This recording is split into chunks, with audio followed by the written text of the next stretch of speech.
From the Detroit Free Press, it's Tuesday, April 13th. Here are today's top stories, presented by Bush's Fresh Food Market. Calling all foodies, Bush's is hiring. Are you passionate about food, looking for growth, development, and excellent wages? Come grow with Bush's and apply online at bushes.com/join our team. That's Bush's, BUSCHS.com/join our team. For the Detroit Free Press, I'm Keith Matheny.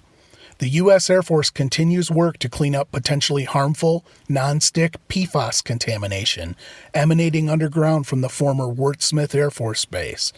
But there are some contaminated hotspots the Air Force likely caused in their host community of Oscoda, but that they say aren't their responsibility.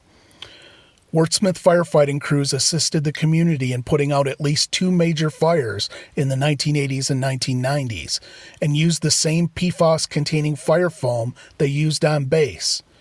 The resulting groundwater contamination led Oscoda Public Schools in 2018 to switch its drinking water supply from groundwater wells to nearby Lake Huron, a change that cost the school system about $40,000 per year in water costs that it didn't used to have.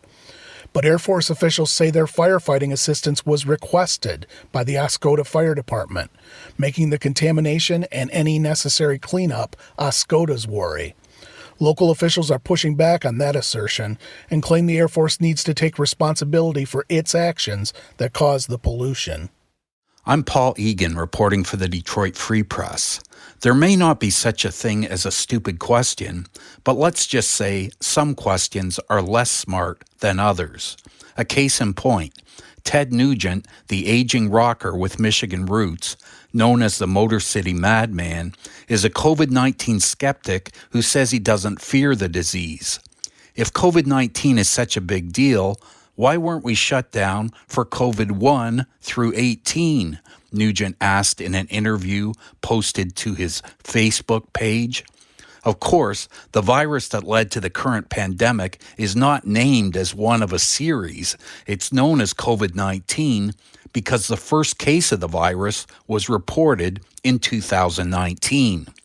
Some wondered whether Nugent really asked such a question or the whole thing was a hoax, but the fact-checking website, Snopes.com, said the interview was legit. This is Phoebe Wall-Howard, an automotive reporter at the Detroit Free Press.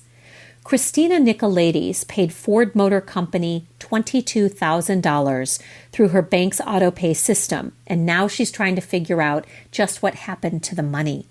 After she struggled to find answers to that and other questions, a Ford representative threatened to report to police that Nicolaides' 2019 Explorer has been stolen, a vehicle on which she has made $700 a month payments without interruption.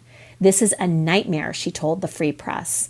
Meanwhile, the Massachusetts Attorney General has become involved in an attempt to help this woman who has been fighting Ford Motor Company over the past 2 months. Ford said it's all a big misunderstanding.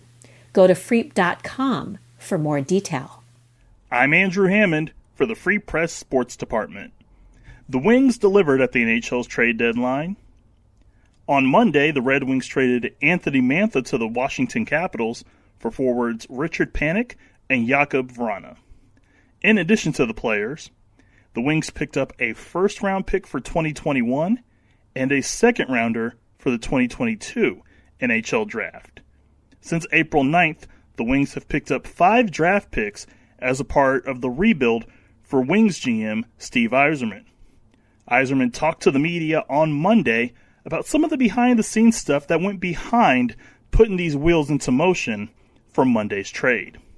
You know, Brian and I'm not sure exactly when we talked, but we talked about a few other things, really something, just a smaller type of deal early, and then things just kind of grew as we had a conversation. You know, most as we work our way around the league through the trade, near the trade deadline, as I said earlier, you have these discussions with teams and what they're trying to do, what they're hoping to do, and you see if there's a fit. And so we talked a little bit, I don't know, maybe a week ago, I'm not sure the exact day, and then just kind of stayed in touch over the last few days.